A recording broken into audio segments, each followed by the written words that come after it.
فرض کرو کہ کوئی بے حیائی کا کام کر لیا تو یہ اللہ تعالیٰ کے حق تلفی ہوئی. اللہ تعالیٰ کا حق یہ تھا کہ اس نے جس چیز کو معصیت قرار دیا ہے آدمی وہ ارتکاب نہ کرے. لیکن جب توبہ کر لی تو اب اس میں تلافی کی کوئی صورت نہیں ہے، لہذا وہ تلافی واجب بھی نہیں. بس صرف گناہ کیا اور گناہ کے بعد توبہ کر لی، وہ گناہ معاف ہو. اب اس میں تلافی کا کوئی راستہ بھی نہیں ہے اور وہ مطلوب بھی نہیں ہے، انسان کے ذمہ واجب بھی نہیں ہے. صرف اتنا ہے کہ گناہ سے توبہ کر لی اور آئندہ کے لیے گناہ سے اجتناب کا پکا ارادہ کر لی. لیکن جو فرائض تھے، فرائض کے اندر جو کوتاہی ہوئی اور جو نمازیں قضا ہوئیں، جو روزے قضا ہوئے، تو ان کی تلافی ممکن ہے. اور ممکن یہ ہے کہ ان کو قضا کرے، ان کو ادا کرنے کی فکر کرے. یہ بھی تکمیل توبہ کے لیے ضروری ہے. اور اس کے لیے ہر آدمی کو یہ سوچنا چاہیے کہ نماز فرض ہوتی ہے انسان کے بالغ ہونے کے بعد. بالغ ہونے سے پہلے نمازیں فرض نہیں ہیں. اگرچہ حکم یہ ہے کہ بچوں کو بھی رفتہ رفتہ عادی بنایا جائے، سکھایا جائے. حدیث میں ہے کہ جب بچہ 7 سال کی عمر کا ہو جائے تو اس کو نماز سکھاؤ، نماز پڑھاؤ.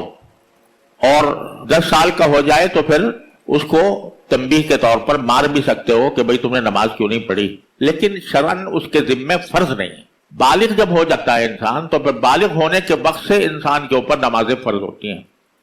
بالغ ہونے کے معنی یہ ہے کہ یا تو بلوغ کی علامتیں ظاہر ہو جائیں، مردوں کے اندر مثلا احتلام ہونے لگے، یا بچیوں میں ان کو ماہواری آ جائے تو اس سے وہ بالغ تصور کی جاتی ہیں. اب یہ اندازہ لگائیں کہ میرے بالغ ہونے سے لے کر اب تک مجھ سے کچھ نمازیں قضا ہوئی ہیں یا نہیں. اگر ہوئی ہیں تو ان کا حساب رکھیں. اور اصل بات تو یہ ہے کہ ان کو جلد از جلد قضا کرنے کی کوشش کریں. مثلا کسی کی 100 نمازیں ہیں، 200 ہیں، 300 ہیں، 400 ہیں، 1000 ہیں، تو ان کو وہ قضا کریں. اور جتنا وقت بھی زیادہ سے زیادہ دے کر نمازیں قضا ہو سکیں وہ کرے. اور اس کا ایک آسان طریقہ بزرگوں نے یہ بھی فرمایا ہے کہ ہر فرض نماز کے ساتھ ایک فرض نماز قضا کی نیت سے پڑھتا رہے. اور نیت یہ کرے کہ میرے ذمے جو آخری نماز فرض تھی اور میں نے ادا نہیں کی، وہ آخری نماز میں قضا کر رہا ہوں. یہ نیت کر کے شروع کر دے. فجر کی نماز کے ساتھ فجر کی نماز، کہ آخری فجر کی نماز جو مجھ سے قضا ہوئی تھی وہ میں پڑھ رہا ہوں اور اس کو ادا کر رہا ہوں. اور ظہر کی نماز کے ساتھ ظہر کی، کہ آخری جو ظہر کی قضا ہوئی تھی وہ میں پڑھ رہا ہوں. عصر کے ساتھ، اور عصر کی نماز کے بعد اگرچہ نفلیں منع ہیں، فجر کے بعد بھی نفلیں منع ہیں، لیکن قضا کرنا جائز ہے. فجر کی نماز کے بعد بھی قضا کی جا سکتی ہے، عصر کے بعد بھی قضا کی جا سکتی ہے، مغرب کے بعد مغرب کی، عشاء کے بعد عشاء کی. اس طرح اپنے ساری پچھلی زندگی کی نمازیں قضا کرنا یہ انسان کے ذمہ توبہ کی تکمیل کے لیے ضروری ہے. آج کل بعض لوگوں نے یہ مشہور کر دیا ہے کہ اگر کسی شخص نے توبہ کر لی، نمازیں پچھلے زمانے میں نہیں پڑھی تھیں تو بس توبہ کر لے تو کافی ہے، پچھلی نمازوں کو قضا کرنے کی ضرورت نہیں ہے. یہ بات صحیح نہیں.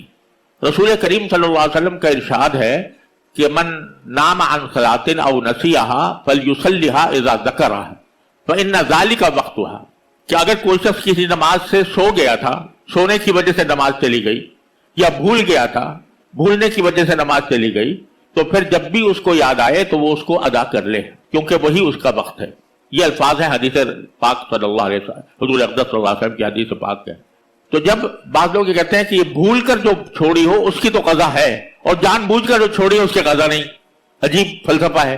یعنی ایک آدمی نے بھول کر نماز چھوڑ دی تو یہ تو ایک طرح سے ایک عذر ہو گیا نا، اس عذر کی وجہ سے نماز چھوڑی ہے تو پھر اس کی قضا لازم قرار دی. اب جو جان بوجھ کر چھوڑی تھی، یعنی نماز کی فرضیت جاننے کے باوجود اور غفلت میں چھوڑ دی تھی، تو اس کی قضا کہتے ہیں واجب نہیں. یہ بالکل احمقانہ بات ہے.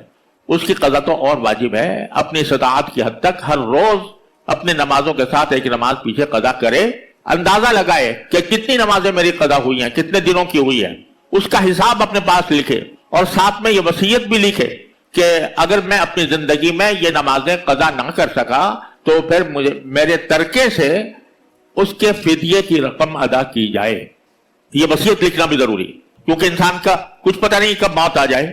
تو مرنے کے بعد اگر وصیت کم از کم کر دی ہے تو اللہ تعالیٰ کی رحمت سے امید ہے کہ